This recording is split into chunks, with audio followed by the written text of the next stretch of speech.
నమస్కారం. జే న్యూస్ కు స్వాగతం. ముందుగా వార్తల్లో హెడ్లైన్స్. టీడీపీ నాయకుల పోరు యాత్ర, తెలంగాణ ద్రోహుల భజన యాత్ర అంటున్న మంత్రి జగదీష్ రెడ్డి. బాలెంల నుండి ప్రారంభమైన రైతు పోరు యాత్రలో పాల్గొన్న రేవంత్ రెడ్డి. ప్రతి ఒక్కరూ పేద విద్యార్థులకు సహాయం చేయాలంటున్న మున్సిపల్ చైర్మన్ గండూరి ప్రవళిక ప్రకాష్. తెలంగాణ ప్రాంత ఉపాధ్యాయ సంఘ కార్యాలయాన్ని ప్రారంభించిన మున్సిపల్ చైర్మన్ గండూరి ప్రవళిక ప్రకాష్. సూర్యాపేట జిల్లాలో మంత్రి జగదీష్ రెడ్డి సుడిగాలి పర్యటన చేసి పలు అభివృద్ధి కార్యక్రమాలు ప్రారంభించారు. సూర్యాపేట జిల్లా పెన్బాడ్ మండలం నుండి జల్మలకుంట వరకు 1,28,00,000తో సుమారు 3 కిలోమీటర్ల రోడ్డుకు శంకుస్థాపన చేశారు. పెన్బాడ్ మండలం గాజుల మల్కాపురం జిల్లా పరిషత్ ఉన్నత పాఠశాలలో 41 లక్షలతో నిర్మించిన అదనపు తరగతి గదులను ప్రారంభించారు. అనంతరం సూర్యాపేట పట్టణంలోని జెడ్పీహెచ్ఎస్ ఉన్నత పాఠశాలలో డిజిటల్ క్లాసులను ప్రారంభించారు. ఈ సందర్భంగా మంత్రి జగదీష్ రెడ్డి మాట్లాడుతూ ఆధునిక శాస్త్ర సాంకేతిక పరిజ్ఞానాన్ని అందించి ప్రపంచ స్థాయి పోటీకి దీటుగా తెలంగాణ విద్యార్థుల సృజనాత్మకతను పెంపొందించడమే ప్రభుత్వ ధ్యేయం అన్నారు. అందులో భాగంగానే ప్రభుత్వ పాఠశాలలో డిజిటల్ బోధనను ప్రవేశపెట్టినట్లు తెలిపారు. బుధవారం సూర్యాపేట జెడ్పీహెచ్ఎస్ పాఠశాలలో డిజిటల్ తరగతులను ప్రారంభించామన్నారు. ఈ డిజిటల్ పద్ధతి ద్వారా విద్యార్థులకు పాఠ్యాంశాల పట్ల ఆసక్తి, ఏకాగ్రత పెరుగుతుందని అన్నారు. విద్య అనేది కేవలం ఉద్యోగం కోసం కాదని, విశ్వవ్యాప్తంగా మారుతున్న శాస్త్ర సాంకేతిక సామాజిక పరిస్థితులను అర్థం చేసుకునేందుకే అని అన్నారు. విద్య ద్వారానే బంగారు తెలంగాణకు బాటలు పడతాయని ముఖ్యమంత్రి కేసీఆర్ ఆకాంక్ష అన్నారు. దేశంలో నిష్ణాతులైన టీచర్లచే డిజిటల్ పాఠాలు రూపొందించినట్లు తెలిపారు. పేద పిల్లలకు ప్రామాణిక విద్యను అందించేందుకు 2 సంవత్సరాల్లో 350 గురుకులాలను మంజూరు చేసిన ఘనత దేశంలోనే మన ముఖ్యమంత్రి కేసీఆర్కే దక్కిందన్నారు. సూర్యాపేట జిల్లాను ఎడ్యుకేషనల్ హబ్గా మార్చనున్నట్లు తెలిపారు. 10వ తరగతి పరీక్షా ఫలితాల్లో ఉత్తీర్ణత కోసం అదనంగా పనిచేస్తున్న ఉపాధ్యాయులను అభినందించారు. ఈ కార్యక్రమంలో MLC Poola Ravinder, DEO Venkata Narasamma, municipal chairman Ganduri Pravalika Prakash, ఎంపీపీలు భూక్య పద్మ, వట్టె జానయ్య యాదవ్, జెడ్పీటీసీ కోటేశ్వరరావు, నాయకులు గండూరి ప్రకాష్, తూముల ఇంద్రసేనారావు, కట్కూరి గన్నారెడ్డి, నెమ్మాది భిక్షం తదితరులు పాల్గొన్నారు. ఈరోజు మనం స్కూల్ బిల్డింగ్తో పాటు డిజిటల్ ఎడ్యుకేషన్ సంబంధించి కూడా మనం డిజిటల్ క్లాస్ రూమ్ ప్రారంభం చేసుకున్నాం.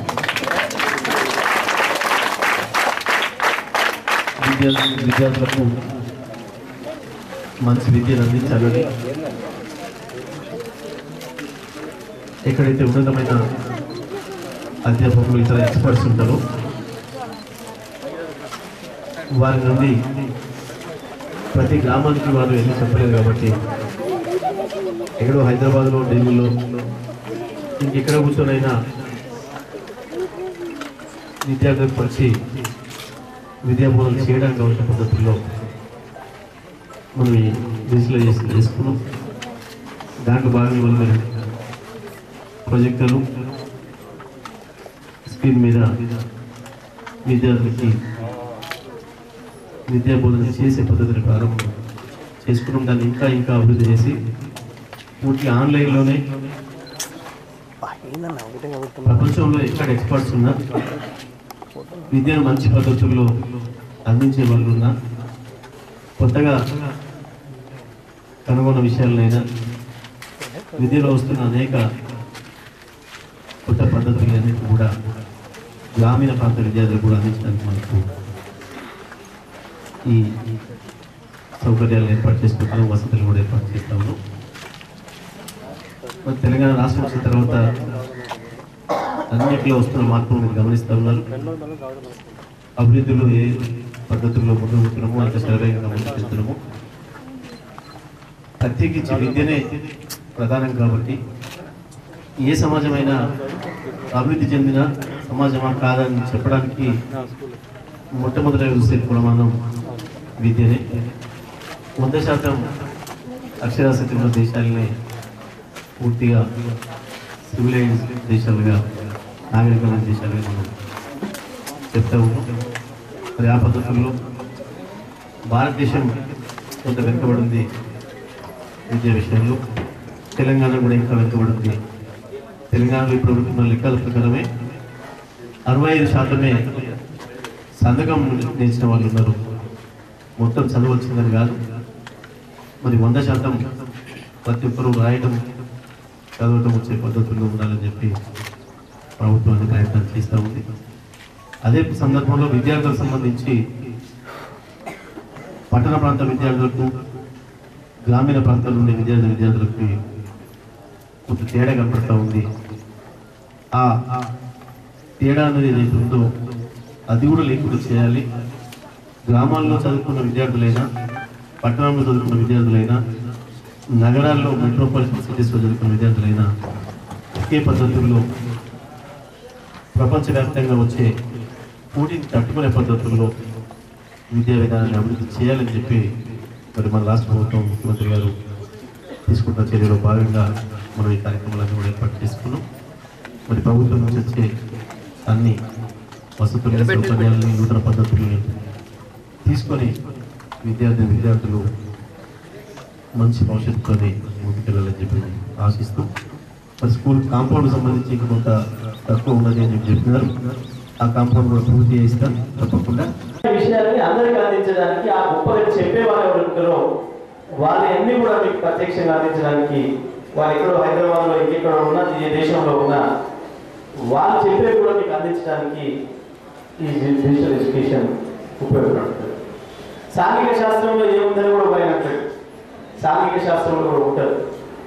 మీకు ఇప్పుడు తెలంగాణ మ్యాప్ ఏమంటే, భారతదేశం మ్యాప్ ఏమంటే, ఆసియా ఖండం చూపించాలంటే ఒక కాగితం మీద చూపిస్తాం, కానీ మీకు దాంట్లో మీకు ప్రత్యక్షంగా కనిపిస్తుంది ఎక్కడ ఏమున్నాయి, ఎక్కడ అడవులు ఉన్నాయి, ఎక్కడ గుట్టలు ఉన్నాయి, సముద్రం ఎటువైపు ఉన్నది, ఏ రాష్ట్రానికి బార్డర్లో ఏ జిల్లా ఉంది, ఏ రాష్ట్రం ఉంది, తెలంగాణ రాష్ట్రానికి చుట్టూ నైబరింగ్ స్టేట్స్ ఎన్ని ఉన్నాయి, ప్రత్యక్షంగా మీకు అందులో కనిపిస్తుంది.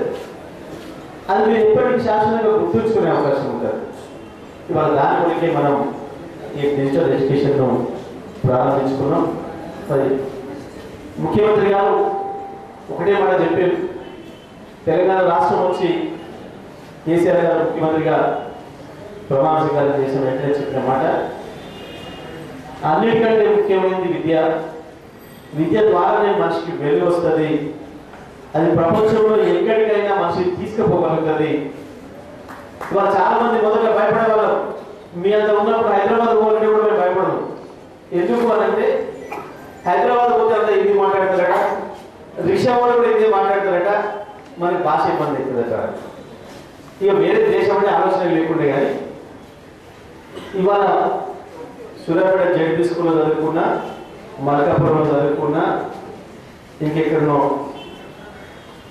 కోటపాడలో చదువుకున్నా, గుజరాత్లో చదువుకున్నా, అమెరికాలో చదువుకునే వాడికి ఏ స్థాయి ఆత్మవిశ్వాసం ఉందో, హైదరాబాద్లో చదువుకునే వాడికి ఏ స్థాయి ఆత్మవిశ్వాసం ఉందో, అదే పద్ధతిలో మన విద్యార్థులందరూ కూడా బయటకు పోవాలి.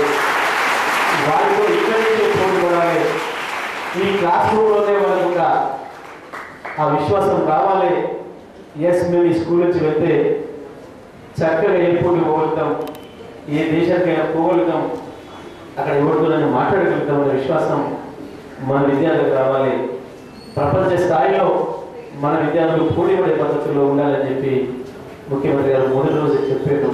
దాంట్లో భాగంగానే ఇవాళ రవీంద్ర గారు చెప్పినట్లు మొత్తం దేశ చరిత్రలోనే ఒక గొప్ప విప్లవాత్మకమైన నిర్ణయం. 360 పైగా గురుకుల పాఠశాలని ఒకే సంవత్సరం ప్రారంభించిన రాష్ట్రం లేదు. టెక్నాలజీని వాడుకొని నాణ్యమైన విద్యను మరి ఆ పాఠశాలలో నేర్పిస్తారు. మన తెలంగాణలో కూడా ఎక్కడ దాన్ని తీసుకోకుండా బెస్ట్ ఎడ్యుకేషన్ ఇవ్వాలి, నాణ్యమైన విద్యను ఇవ్వాలని చెప్పేసి మన రాష్ట్ర ప్రభుత్వం ఈ డిజిటల్ క్లాసెస్ అనేది ఈ రోజు నుంచి మరి ప్రారంభించుకోవడం జరుగుతూ ఉంది. మరి మన జిల్లాలో మన టీవీ ద్వారా కానీ లేక ఆఫ్లైన్ విధానంలో రికార్డ్ చేసినటువంటి ఆ యొక్క సీడీల ద్వారా మరి వాటి ప్రొజెక్టర్ ద్వారా పిల్లలకు ఉపయోగపడేటట్టుగా 137 స్కూల్స్లో ఈరోజు మనం ఈ డిజిటల్ క్లాసెస్ ప్రారంభించుకుంటున్నాము. మిగతా స్కూల్స్ లో కూడా జనవరి నెల నాటికి మరి అక్కడ కావాల్సినటువంటి సదుపాయాలన్నీ కల్పించుకుంటూ మన సూర్యాపేట జిల్లాలో ఉన్నటువంటి మొత్తం స్కూళ్ళలో ఈ జనవరి నాటికి ఈ డిజిటల్ క్లాసెస్ అన్ని తరగతులకు అందేటట్టుగా చేయాలని చెప్పేసి మన గౌరవ మంత్రివర్యులు గారు ఒక ఆల్రెడీ ఒక ప్రణాళిక ఇచ్చారు. దాని ప్రకారంగా జనవరి నాటికి అన్ని స్కూల్స్ లో పెడతామని చెప్పడానికి చాలా సంతోషిస్తున్నా. అనంతరం మంత్రి జగదీష్ రెడ్డి మీడియాతో మాట్లాడుతూ తెలంగాణ తెలుగుదేశం పార్టీ నాయకులు తెలంగాణకు ద్రోహం చేసి నేడు రైతు పోరుయాత్ర పేరుతో రాష్ట్రంలో భజనయాత్ర చేస్తున్నారన్నారు. గురువింద సామెతలాగా టీడీపీ నాయకులు గతంలో ఏం వెలగబెట్టారో తెలంగాణ ప్రజలకు సమాధానం చెప్పాలని, తెలంగాణలో తెలుగుదేశం పార్టీ అంతరించిపోయిందని అన్నారు. తెలుగుదేశం నాయకులకు తెలంగాణలో తిరిగే అర్హత లేదన్నారు.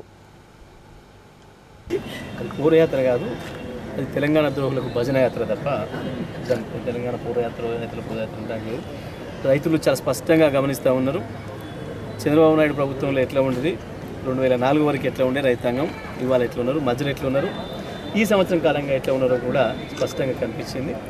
రైతులకు సంబంధించి ప్రత్యేకంగా వ్యవసాయ రంగానికి సంబంధించి మన ముఖ్యమంత్రి గారు తీసుకుంటున్న చర్యల్ని భారతదేశమే నేర్చుకోబోతుంది, మిగతా రాష్ట్రాలలో వచ్చి నేర్చుకోబోతున్నారు, తెలుసుకోబోతున్నారు.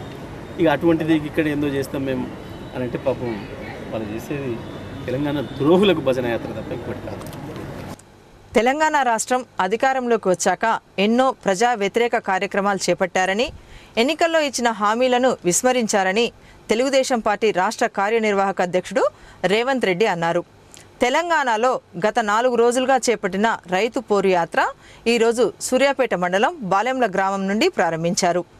తెలంగాణ ప్రభుత్వం అధికారంలోకి వచ్చాక రైతులకు ఒకేసారి రుణమాఫీ చేస్తామని, కరెంటు బిల్లులు తగ్గిస్తామని, నిరుద్యోగులకు ఉద్యోగాలు, దళితులకు 3 ఎకరాల భూమిని ఇస్తామని వాగ్దానం చేసి విస్మరించారు.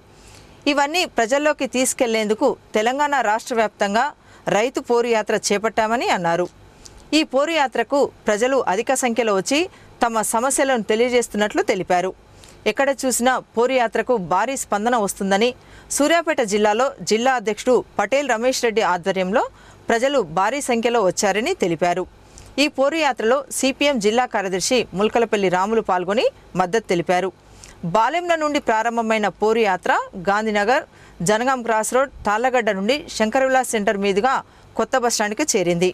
అనంతరం స్థానిక కృష్ణా కాలనీలో ఏర్పాటు చేసిన బహిరంగ సభలో ప్రజలను ఉద్దేశించి ప్రసంగించారు. ఈ పోరు యాత్రలో ఎమ్మెల్యే సండ్ర వెంకట వీరయ్య, మాజీ ఎమ్మెల్యే నరేందర్ రెడ్డి, సీతక్క, నాయకులు కంచర్ల భూపాల్ రెడ్డి, బొల్లం మల్లయ్య యాదవ్, పటేల్ లావణ్య, దాసోజ్ జానకిరాములు, కౌన్సిలర్లు షఫీవుల్లా, వెలుగు సంతోషి వెంకన్న, నిమ్మల వెంకన్న, బత్తుల ఝాన్సీ రమేష్, నాయకులు, కార్యకర్తలు పాల్గొన్నారు. ఈ పోరు యాత్రలో కళాకారుల కోలాట ప్రదర్శన ఆకర్షణగా నిలిచింది.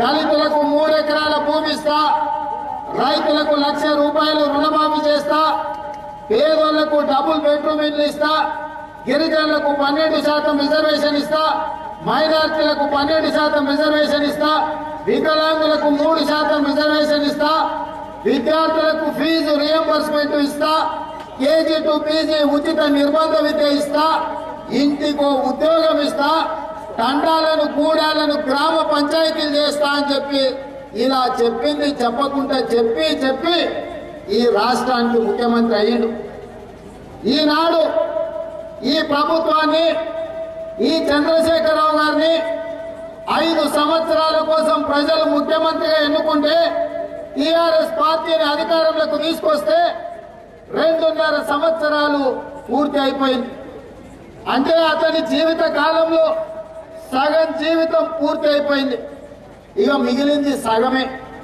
మరి ఈనాడు నేను ఈ రాష్ట్ర ప్రభుత్వాన్ని అడుగుతున్నా, సూర్యాపేట బిడ్డల తరపున ఈ ప్రాంతంలో రైతులు ఈ రోజు చేస్తున్న పోరాటాల తరపున ఈ రాష్ట్రంలో చనిపోయిన 2700 మంది ఆత్మ బలిదానాలు చేసుకున్న రైతుల తరపున ₹1,00,000 రుణమాఫీ జరుగుతుందని చెప్పి బ్యాంకులలో వడ్డీకి తెచ్చుకున్న పాస్బుక్లు తనఖా పెట్టిన రైతుల తరపున ఈ రాష్ట్ర ముఖ్యమంత్రి గారిని నేను సూటిగా అడుగుతున్నా, అయ్యా మొదటి సంవత్సరం ₹1,00,000 కోట్ల బడ్జెట్ ప్రవేశపెట్టినావు, రెండో సంవత్సరం ₹1,15,000 కోట్ల బడ్జెట్ ప్రవేశపెట్టినావు, మూడో సంవత్సరం ₹1,30,000 కోట్ల బడ్జెట్ ప్రవేశపెట్టినావు.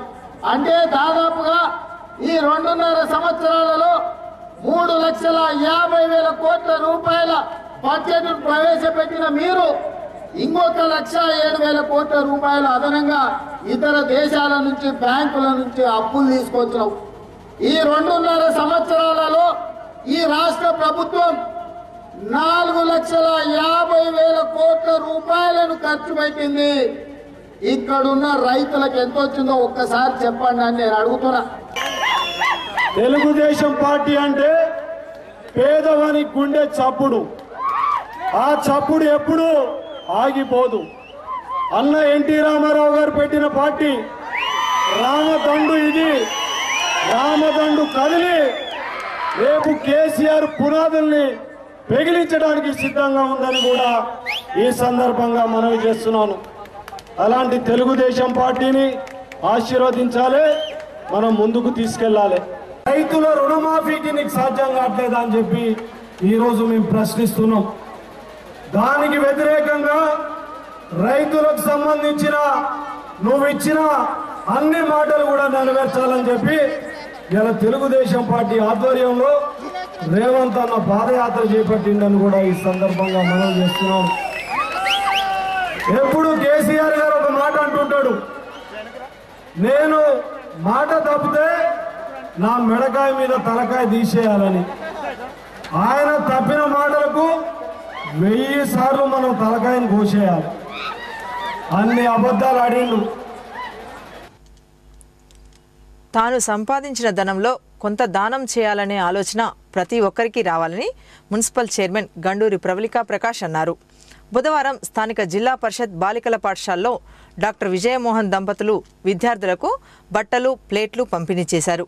ఈ కార్యక్రమానికి హాజరైన municipal chairman Gandoori Pravalika Prakash, DSP Sunitha మోహన్లు మాట్లాడుతూ ప్రభుత్వ పాఠశాలలో పేద విద్యార్థులకు ఇలాంటి సహాయం చేయడం పట్ల అభినందనలు తెలియజేశారు. ఇలా ప్రతి ఒక్కరూ ఆలోచించి పేదవారికి సహాయపడాలని కోరారు. ఈ కార్యక్రమంలో పాఠశాల ఉపాధ్యాయులు పాల్గొన్నారు. ఈరోజు గర్ల్స్ హై స్కూల్లో పంపిణీ చేసినటువంటి డాక్టర్ విజయమోహన్ గారి దంపతులు ఉచితంగా డ్రెస్సెస్, పిల్లలకి విద్యార్థులకి మీల్స్, ప్లేట్స్, బుక్స్ పంపిణీ చేయడం జరుగుతుంది. ఇందులో పాల్గొన్నటువంటి డిఎస్పీ గారు, ఎంఈఓ గారు, డాక్టర్ విజయమోహన్ గారు, సంధ్యామోహన్ గారు, స్టాఫ్ అందరికీ కూడా నమస్కారం తెలియజేసుకుంటూ ఈ మంచి కార్యక్రమాన్ని డాక్టర్ గారు విద్యార్థులకు కావాల్సిన అవసరాలు తీర్చడం అనేది ఎవ్రీ ఇయర్ కూడా తనొక ప్రోగ్రాం లాగా చేయడం, వారికి అభినందనలు తెలియజేసుకుంటూ పిల్లలందరూ కూడా ఇలాంటి ఉచితంగా ఇచ్చేది తీసుకుని వాళ్ళు మంచి సద్వినియోగపరచుకోవాలని, వాళ్ళ చదువుల్లో ఇలాంటివి చేసినప్పుడు వాళ్ళకి ఇంకా ఎంకరేజ్మెంట్గా ఉండడం, బాగా చదువుకునే విధంగా మంచి అవకాశాలు కూడా రావడం, గవర్నమెంట్ స్కూల్స్కి ఇంకా స్వచ్ఛందంగా ఈ విధంగా సహాయం చేసే వాళ్ళు కూడా ముందుకు రావాలని వీళ్ళని ఆదర్శంగా తీసుకుని ఇంకా చాలామంది పేద ప్రజలు ఎంతోమంది చదువు లేని వాళ్ళు కూడా ఉన్నారు, అన్ని విధాలుగా అవసరాలు అందించి వాళ్ళని కూడా ముందుకు ప్రోత్సహించాలని కూడా కోరుకుంటూ ఈ అవకాశం కల్పించిన అందరికీ కూడా థ్యాంక్ యూ సో మచ్. ఇవాళ సూర్యాపేట పట్టణంలోని జెడ్పీహెచ్ఎస్ గర్ల్స్ హై స్కూల్లో డాక్టర్ విజయమోహన్ దంపతులు గారు పేద విద్యార్థులకి books, pens, meal plates, glasses and ఇవే కాకుండా డ్రెస్సెస్ కూడా పంపిణీ చేయడం జరుగుతుందండి. దీంట్లో మెయిన్గా ఏంటంటే మనం ఒకే లైఫ్లో ఇంత పై స్థాయికి వచ్చాం, బట్ మనం సొసైటీకి రిటర్న్ ఏమి ఇస్తున్నామని అందరూ ఆలోచించుకుంటే కనుక తప్పకుండా ప్రతి ఒక్కరు కూడా మన వంతుగా సొసైటీకి కాంట్రిబ్యూట్ చేయాలని అండ్ ఇందులో నేను ముఖ్యంగా డాక్టర్ విజయమోహన్ దంపతులు ఇద్దరిని కూడా మనస్ఫూర్తిగా నేను వాళ్ళని కంగ్రాచులేట్ చేస్తున్నాను. అండ్ పిల్లలందరూ కూడా వాళ్ళకున్న సదుపాయాల్ని, వాళ్ళకున్న ఫెసిలిటీస్ అన్నీ కూడా చక్కగా వినియోగించుకొని తప్పకుండా అందరూ కూడా బాగా చదువుకొని లైఫ్లో అనుకున్న ఆశయాల్ని, అనుకున్న శిఖరాలని తప్పకుండా అందరూ కూడా చేరాలని మనస్ఫూర్తిగా పిల్లలందరినీ కూడా నేను ఆశీర్వదిస్తూ సెలవు తీసుకుంటాను. తెలంగాణ ప్రాంత ఉపాధ్యాయ సంఘం జిల్లా కార్యాలయాన్ని మున్సిపల్ చైర్మన్ గండూరి ప్రవళికా ప్రకాష్ ప్రారంభించారు. స్థానిక 7వ వార్డులో నూతనంగా ఏర్పాటు చేసిన జిల్లా సంఘ కార్యాలయాన్ని ప్రారంభించి ప్రసంగించారు. ఉపాధ్యాయ సంఘాల వారు విద్యాబోధన కాకుండా సామాజిక సేవలో కూడా ముందుండాలని అన్నారు. తెలంగాణ ప్రభుత్వం చేపట్టిన డిజిటల్ క్లాసులను విద్యార్థులకు అర్థమయ్యే విధంగా తెలియజేయాలని కోరారు. ఈ కార్యక్రమంలో తెలంగాణ ఉపాధ్యాయ సంఘం రాష్ట్ర అధ్యక్షుడు తీకుల సాయిరెడ్డి, జిల్లా అధ్యక్షుడు బెల్లంకొండ రామ్మూర్తి, సంఘ నాయకులు రాంబాబు, యామ రమేష్, గండూరి ప్రకాష్, శ్రీనివాస్, వేణుగోపాలరావు, జయప్రకాష్, హరిప్రసాద్, శైలజ తదితరులు పాల్గొన్నారు. మరి కార్యాలయం కావాలి అని ఏదైతే వసతులు నిజానికి ఉపాధ్యాయులకు తప్పకుండా అవసరం. విద్యార్థుల్ని తీర్చిదిద్దేది భావితరాలకి, వాళ్ళ ఉన్నత శిఖరాలకి వెళ్ళే విధంగా తీర్చిదిద్దాలి. కాబట్టి ఉపాధ్యాయులకు కూడా వారికి కావాల్సిన వసతులు ఉండాలి. తప్పకుండా అవసరాలు అనేవి ఉంటాయి. ప్రభుత్వం దృష్టికి కూడా తప్పకుండా తీసుకువెళ్లాల్సిన అవసరం ఉంది. అది మా బాధ్యత కూడా. ఎందుకంటే తెలంగాణ రాష్ట్రం ఏర్పడింది అంటే అందులో ఉపాధ్యాయులు భాగస్వాములు అవ్వడం. నూతన జిల్లా కూడా మన గౌరవ మంత్రివర్యుల దయతో ఈరోజు నూతన జిల్లాను ఏర్పాటు చేసుకున్నాం. అన్ని విధాలుగా అభివృద్ధి చెందాలి అంటే మరి ఉపాధ్యాయుల సహకారం కూడా అవసరం ఉంటుంది. కాబట్టి మంత్రి గారి దృష్టికి తీసుకువెళ్ళడం జరుగుతుంది. మున్సిపాలిటీ నుంచి కూడా ఎటువంటి సహకారమైనా ఇక్కడ అడిగిన కార్యాలయం కావచ్చు, అన్ని విధాలుగా మా వంతు సహకారం అందిస్తూ మీ అందరికీ కూడా ముందుకు తీసుకెళ్ళడానికి మేము కూడా ఉంటామని చెప్పి తెలియజేసుకుంటూ ఈనాటి అందరికీ కూడా మరొకసారి ధన్యవాదాలు తెలియజేసుకుంటున్నాను. వార్తలు ముగించే ముందు ముఖ్యాంశాలు మరోసారి. టీడీపీ నాయకుల పోరు యాత్ర, తెలంగాణ ద్రోహుల భజన యాత్ర అంటున్న మంత్రి జగదీష్ రెడ్డి. బాలెంల నుండి ప్రారంభమైన రైతు పోరు యాత్రలో పాల్గొన్న రేవంత్ రెడ్డి. ప్రతి ఒక్కరూ పేద విద్యార్థులకు సహాయం చేయాలంటున్న మున్సిపల్ చైర్మన్ గండూరి ప్రవళికా ప్రకాష్. తెలంగాణ ప్రాంత ఉపాధ్యాయ సంఘ కార్యాలయాన్ని ప్రారంభించిన మున్సిపల్ చైర్మన్ గండూరి ప్రవళికా ప్రకాష్. జే న్యూస్ ఇంతటితో సమాప్తం. నమస్కారం.